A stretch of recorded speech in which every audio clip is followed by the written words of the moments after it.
Hi guys, and welcome back to part 2. Straight in with the tutorial, we're using the same gold mix as we did in the Black Legion videos, so starting with Seraphim Sapphire, leaving less of the Wraithbone this time round to make the gold look a little bit more rich.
And then in with a Yandan Yellow to deepen those tones.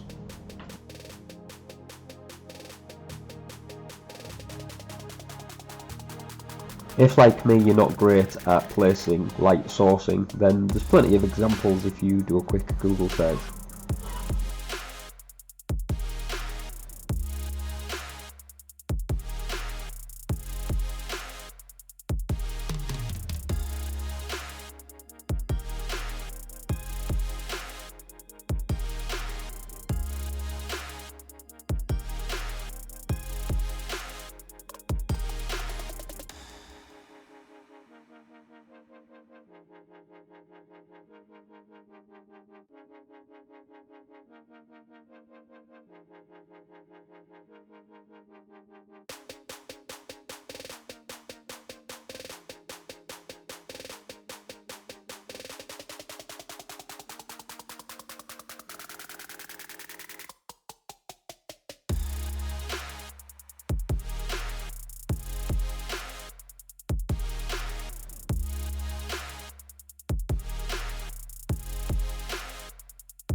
I do apologise, there are quite a few brightness changes in this video. The weather here changes drastically from one moment to the next, and it plays havoc with the exposure, so I try to compensate as best as, but sometimes it's a little dark, sometimes it's a little light. Just can't seem to find a good balance sometimes.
I decided to change this plate on the back of the model gold as well to add a little bit of extra colour to the back of the miniature.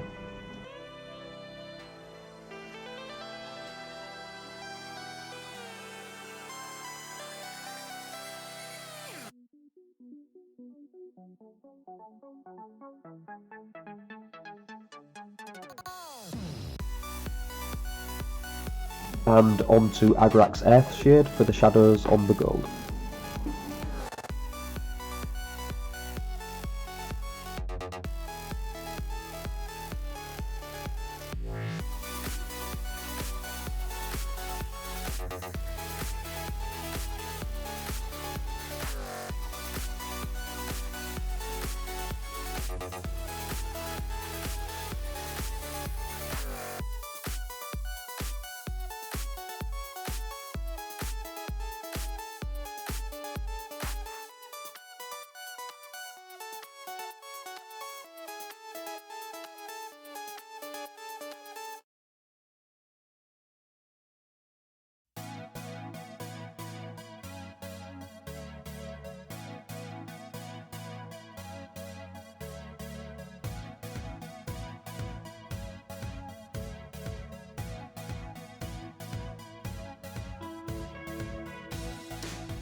As you can see, I'm feathering the edges of the Agrax to make sure there's no, the lines are not too harsh.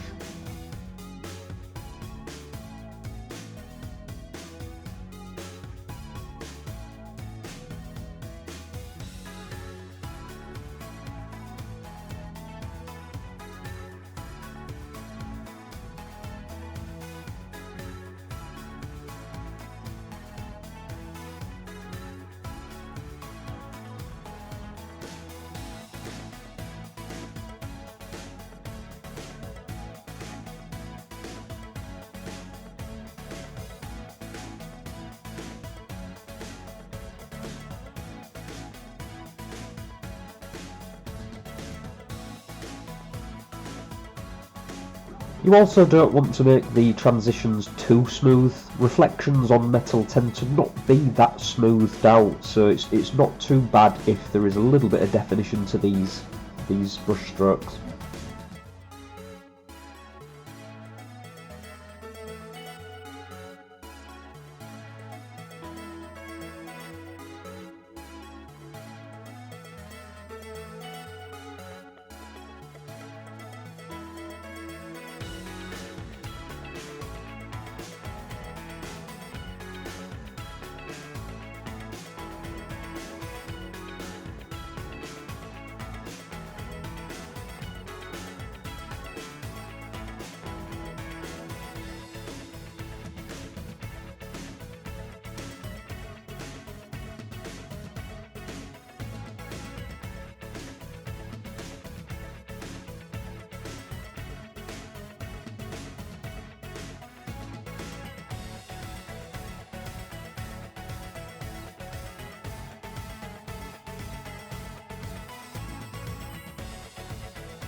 And onto the sword. Some people like to paint directional reflections, or maybe the lines, the direction in which the metal has been machined. If you want a smooth look, then skip this part. This is totally optional.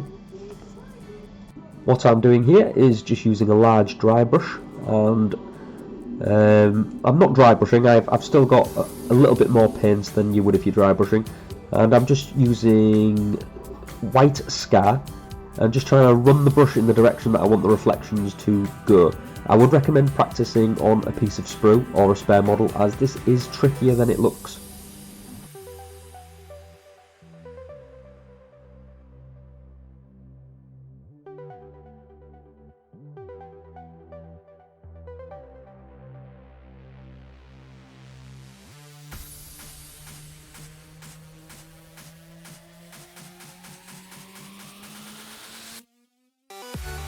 And you just want to make sure you don't go too far, otherwise you will lose the shadows from the wraith bone.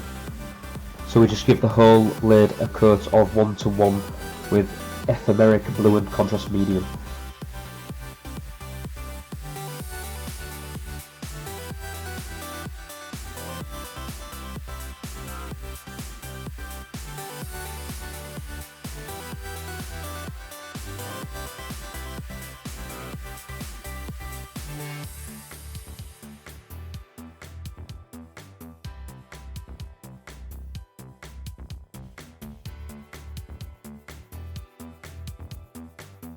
Once dried, I'm just going back in there with pure ethematic, rather, blue, and what we'll do is we'll apply this to the bottom of one side of the blade and the top of the other to create a more of a directional light source.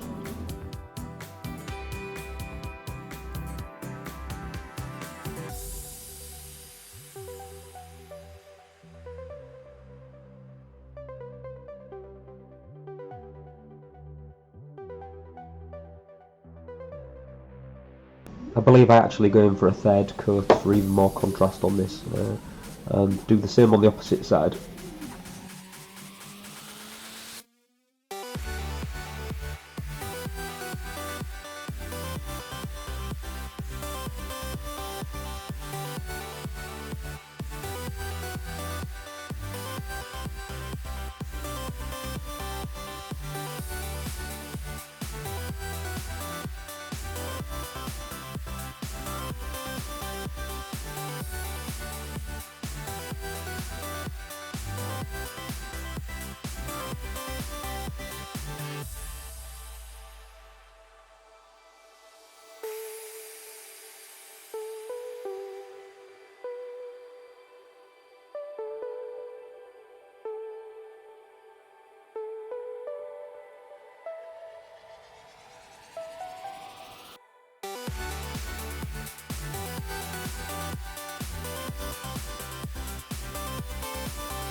As you can see, it is a subtle effect, and totally optional. Sometimes I even prefer the blades to look smooth, but there you go, it's as easy as that if you do want to add a bit of direction.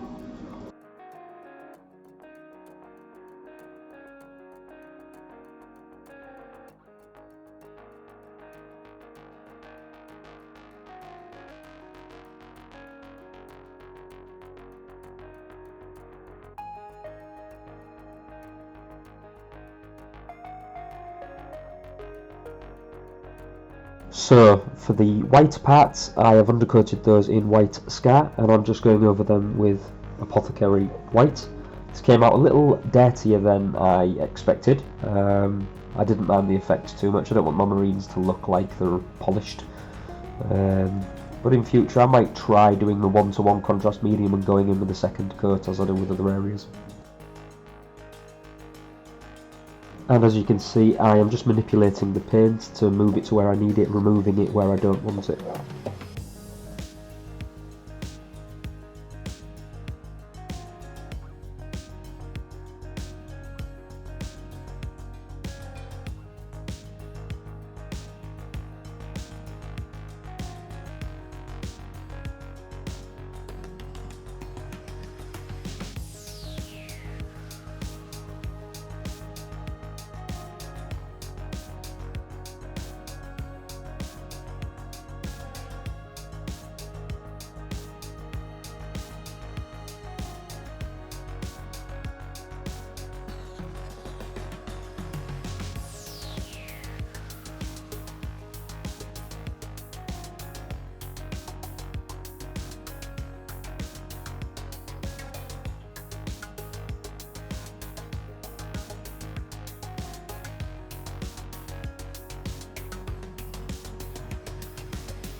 And as you can see, I'm not too bothered about getting this too smooth. Sometimes I don't even have a smooth tip to my brush, and I'm just dabbing the paint here and there, as I want the fabric to look like fabric rather than just some sort of smooth marble or porcelain.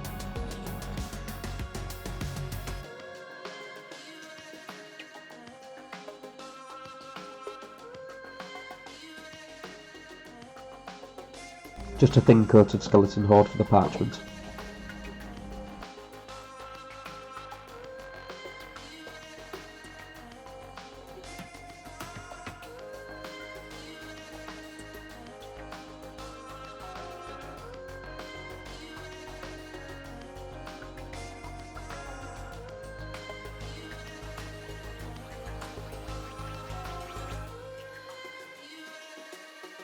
And on to Volupus Pink for the purity seals. I might have used this mixed 1-to-1 with contrast medium, I honestly can't remember, I'm afraid, sorry about that.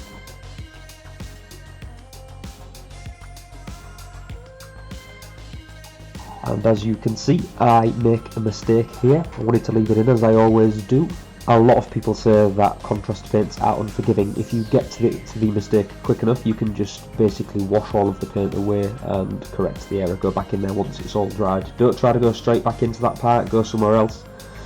Come back to it, because the moisture can make your contrast paint react in ways you don't want to. But yeah, just leave that to dry, or dry it with a brush as I do, and go back in again, try again.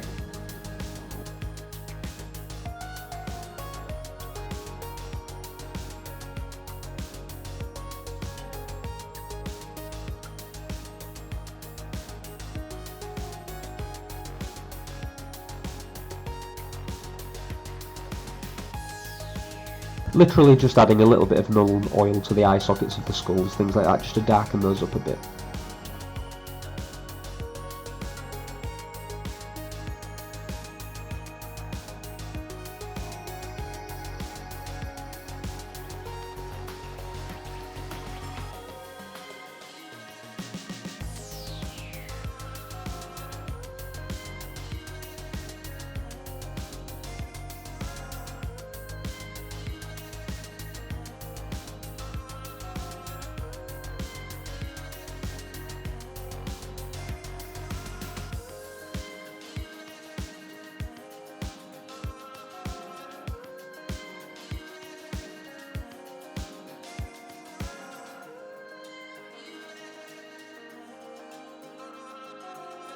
Second coat of Volupus Pink onto the purity seal. So yeah, I maybe did go 1-to-1 contrast medium.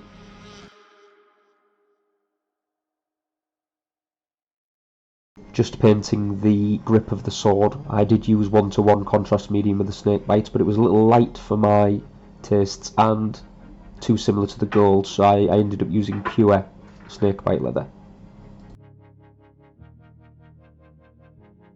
For the bones in his trophy, or relic, whatever it is, I didn't want the bones to look too similar to the parchment, so I mixed my own. I'm just using a drop of contrast medium, adding a dab of wildwood. This will create a shade really similar to Agrax Earth Shade. The reason I'm not using pure Agrax is it flows too well, so it will just go into the crevices, so I want this to stain the paintwork. But you can use a couple of coats of Agrax if you want.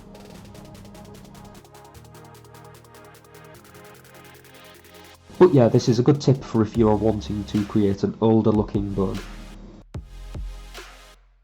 And as you can see there, it is really similar to Agrax. Wanted to do a non-metallic metal look on the ammo feeding gun here, so I wanted a gunmetal grey mixed. I actually used Skeleton Horde and Space Wolves grey mixed equal parts here.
and back in there with a second coat of the same colour, using selective shadows to give impressions of reflection.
Yet again, not worrying too much about smooth transitions, as not all reflections are smooth.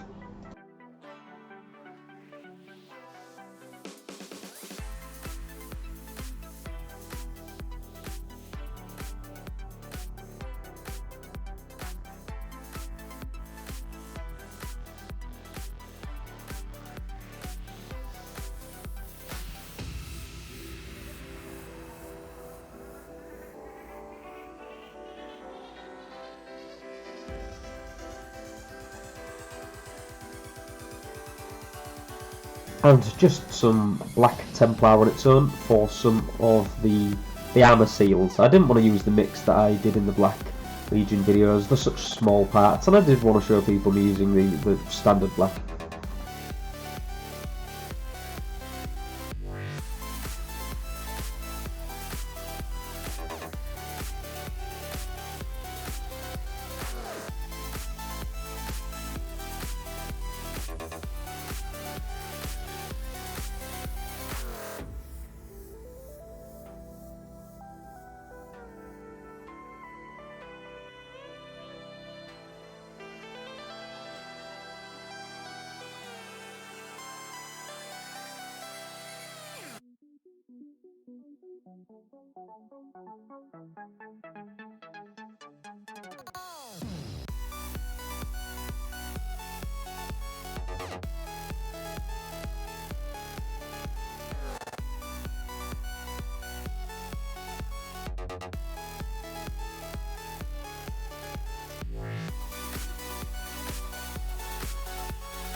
Just a bit of Agrax Earth Shade applied to the parchment. I do this in a sideways motion, as sometimes Agrax stains, and if you get some of these vertical lines it can look quite good, like writing.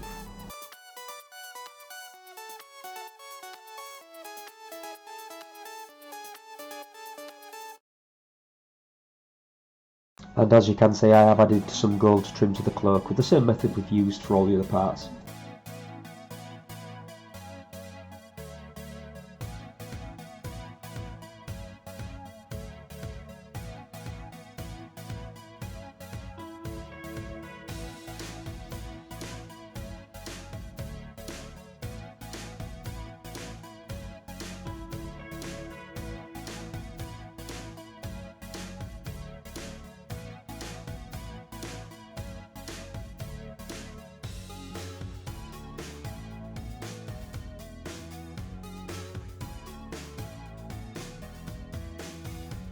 And finally back onto the cloak with a 1-to-1 mix of Blood Angels Red and Contrast Medium, leaving all but the highest parts. I do then give this a wash of 1-to-1 Agrax Earthshade and Lamium Medium to darken the recesses a bit, which I unfortunately neglected to push record for that part, but there we go.